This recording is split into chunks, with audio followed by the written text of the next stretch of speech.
सुप्रभात बच्चों। Welcome to my Hindi channel fun with Hindi. तो आज हम लोग पढ़ने जा रहे हैं नया रास्ता का चैप्टर नंबर 25।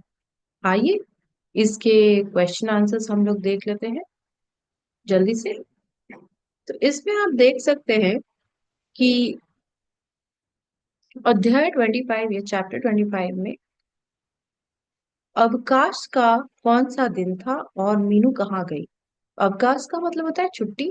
तो शनिवार और रविवार अवकाश के दिन थे और मीनू मीरापुर गई क्योंकि छुट्टी थी, मतलब कोर्ट से, तो छड़ी से, इसलिए वो मीरापुर चली जाती है। मीनू किसके साथ और कैसे गई? तो वहां पर मीनू राजू के साथ जाती है क्योंकि राजू उसी के साथ मेरठ में रहती है और वो बस से गई। तो बस में कुछ हुआ, वो अब हम लोग देखते हैं। बस में कौन था? बस में मीनू की पड़ोसन मौसी थी। पड़ोसन मतलब नेबर। नेबर में रहने वाली एक मौसी थी जो मीरापुर में ही रहती थी और उसी बस से वो जा रही थी। तो मौसी मीनू से क्या पूछती है? मौसी मीनू से पूछती है कि अब तुम अकेले यहाँ क्या कर रही हो? मतलब तुमने तो वकालत कर ली, तो अब तुम मेरठ में यहाँ क्यों अकेले रह रही हो? अभी तक तुमने शादी क्यों नहीं किया? शादी कब करोगी? इस तरह के क्वेश्चंस वो पूछने लगती है। तो मीनू को मौसी की बातें कैसी लगी? अब क्वेश्चन है कि कैसी लगी वो जिस तरह की बातें पूछ रही थी।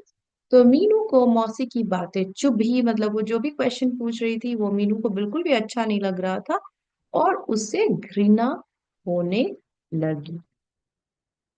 मीना मीरापुर पहुंचकर क्या हुआ? तो जब ये सब लोग पहुंच जाते हैं मीरापुर बस से, तो मीरापुर पहुंचने पर माँ जो है मीनू को देखकर बहुत खुश होती है, बहुत प्रसन्न होती है कि मेरी बेटी इतने दिनों के बाद आई है घर पर हम लोग से मिलने के लिए। अब माँ पूछती है प्रैक्टिस के बारे में, ये तुम्हारा प्रैक्टिस वगैरह कैसा चल रहा है? तो मीनू प्रैक्टिस के बारे में बताती है कि बहुत अच्छा चल रहा है और अभी तक मैंने 3 से 4 हजार पैसे भी कमा लिए हैं। माँ ने मीनू से विवाह के बारे में फिर पूछा। तो वो क्या पूछती है? माँ ने मीनू से पूछा कि अब तो विवाह कर लो, अब तुम्हारी प्रैक्टिस भी किए हुए बहुत दिन हो गए हैं। बिना विवाह के समाज चैन नहीं लेने देता। जिस तरह से मौसी उससे क्वेश्चन पूछती है कि अभी तक तुमने विवाह नहीं किया, शादी क्यों नहीं की, तो ये जो समाज है वो बार बार आपसे पूछेगा कि तुमने अभी तक विवाह क्यों नहीं किया। तो माँ समझाती है कि शादी कर लो, विवाह कर लो, नहीं तो ये समाज तुम्हें चैन से रहने नहीं देगा, स्पेशली लड़कियों को। तो माया राम जी और अमित जी अमित विवाह के लिए आए थे। तो माँ ये भी बताती है कुछ दिन पहले ही माया राम जी और अमित विवाह के लिए आए थे, तुम्हारा हाथ मांगने आए थे।